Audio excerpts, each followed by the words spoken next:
We are switching over to wine. We have the table set. Jade Helm with tastingpour.com is here. And you know, it's National Cabernet Day. But my first question is, I feel like I go out to Portland's wine country. We do wine tasting on a wonderful Saturday. You know, there's a Pinots, there's a white.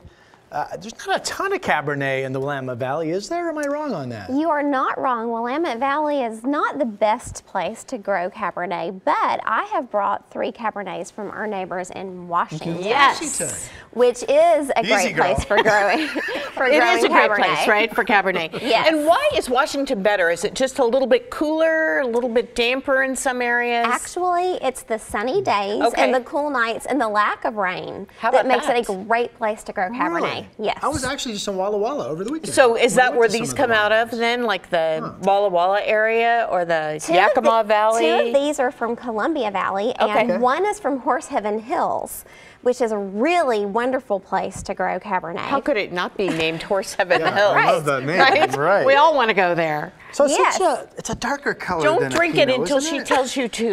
Put that down. Because she's going to talk about each one. Let's get this show on the road. There's an order. There's an order. So let's start over here with our Bernard Griffin. Okay.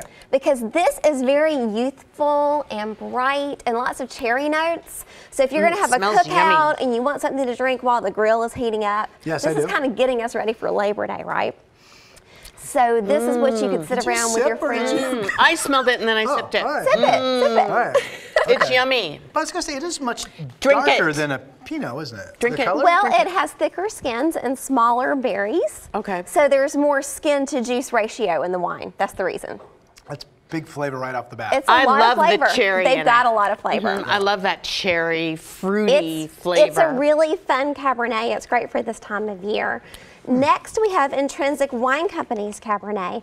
Now, this is a really beautiful Cabernet because it's got lots of blueberry and lavender. And they make it intentionally so those fruity floral flavors can take center stage. So there's a little bit less oak flavor involved here. It's really very different. It is very different. The nose or the smell of the wine, yeah. We have to hit lots of different flavor profiles. I love this. This is a beautiful wine. And the label, guys, this label is almost as pretty as the wine is.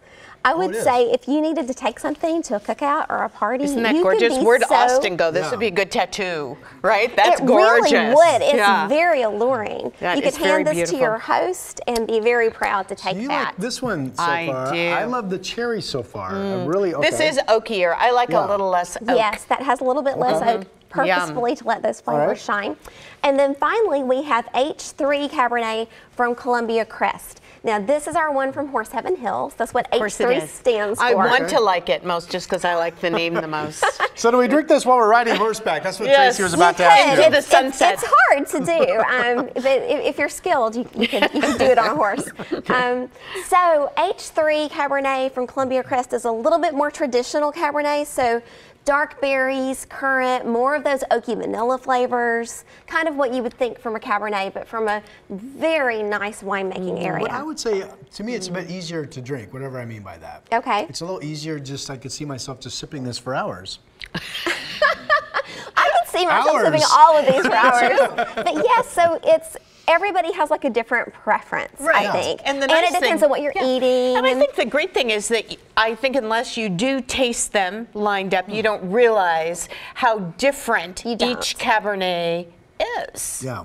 Right? It's true. So I've learned that Cabernet is produced more so in Washington than Oregon. I didn't know that, so I find that interesting. Yes. There's no real difference in price point, is there? Is a Cabernet usually more expensive than, say, a Merlot or a Pinot, or not? No.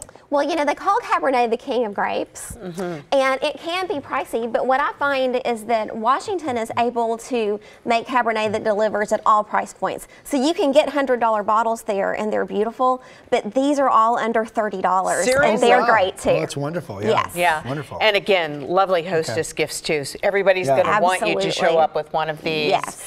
And I always have to say, you look fantastic. Thank you. Jade wears replica vintage clothing, and I'm telling you, she kills it. She does. All right. Yes, she does. Tastingport.com is where you can find out. You have a wine blog on there. And Yes. you tell us more about your. Yes. I don't remember. Do you remember which one is yours? I want more of my cherry. I like this one. I love my cherry. All right. You have a preference? Well, Of I'll course, just we pick all up the drink- one that's yeah. left You and we wanna can drink after cheers. us, All right. but Perfect. Cheers. Thank you. Ooh, nice We're going little to talk